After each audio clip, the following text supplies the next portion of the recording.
So what's up, guys and gals? We're gonna talk a little bit today about two different things. One, I'm gonna show off this brushed metal wrap that I got from Lux Automotive. It's a 3M brushed metal. I think it's the dark brushed.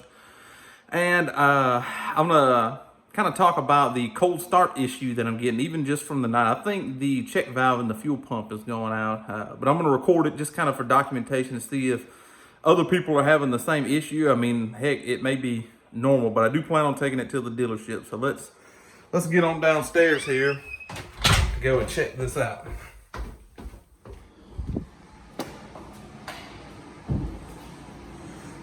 All right, so the wrap, go ahead and talk about it first. Turned out pretty good. It's a 3M brushed metal. I got a friend of mine, Chris Gonzalez, here local in Birmingham, made these stickers for me, made a couple different ones. I picked the one that he had cut out the inside of the one, which made it a lot harder to route. A little bit of air got trapped in, you know, the little bitty line right here. There, you can see that, and it's hard to get all that out. I heated it, I pushed it, tried to pop with a needle to get it all the way out, but I say pretty good for me not being a professional, you know, vinyl wrap guy. But the brushed metal just looks awesome. This car is mosaic black. I do plan on taking the hood here and having it wrapped satin black. And I have started polishing on the car. I've got the front bumper, fenders. Like, this was so scratched up, it was unbelievable. I guess from automatic car washes and whatnot. Front bumper was horrible. The hood and all these valleys right here in the hood, you can tell where rags have been dragged across it. But it's turning out pretty good. But there's the route.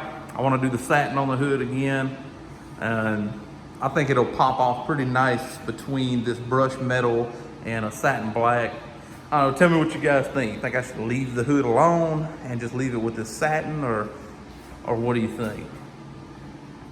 All right, so the issue that I'm having with cold start, if it sits even as little as overnight, it has to turn over for a long time, in my opinion, to get started. I talked to a friend of mine that has a ZL1. He said that his car doesn't do that, even if it sits all week. But if mine sits overnight, next morning I go to start it, it starts like what you're about to see. It takes a long time to start. I did talk to the dealership about this, and I think they misinterpreted what I was saying. I think they were thinking that it was having a hard time starting, like a battery drain issue, and they said that was normal for whatever reason. But that's not what it is. It's not a battery drain issue.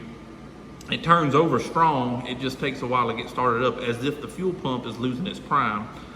Now, there's no smell of gas in the oil, and you check that for injector leak down. If the injectors are leaking pressure into the cylinders, you'll have a puff of smoke at startup when it finally starts, because the raw fuel is left in the cylinder, and you'll have a little bit of gas smell usually in your oil. I don't have either one of those, which leads me to believe that it's probably the check valve in the fuel pump that keeps pressure once you cut the car off.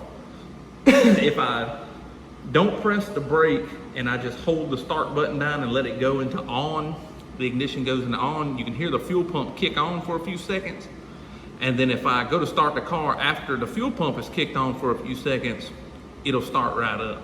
So I'm pretty sure it's gonna be a fuel pump issue. But anyway, this is what it's doing.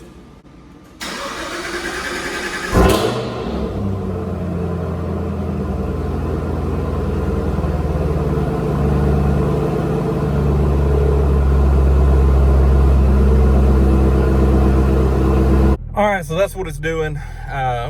This takes a long time to start up, and I can let it sit overnight, and in the morning time, that's what it's doing.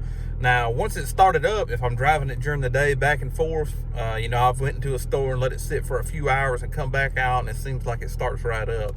But if it ever sits for more than, let's say 5-6 hours, it's over. I don't know if it's a common issue with a fuel pump or whatever. I've heard stuff about the water pumps in these cars, but anyhow, like, share the videos if you like them. If you want to see more, go ahead and stay tuned. Make sure you hit the little bell. There's lots of things coming for the car, and can't wait to see where this bad boy takes me. Thanks for watching.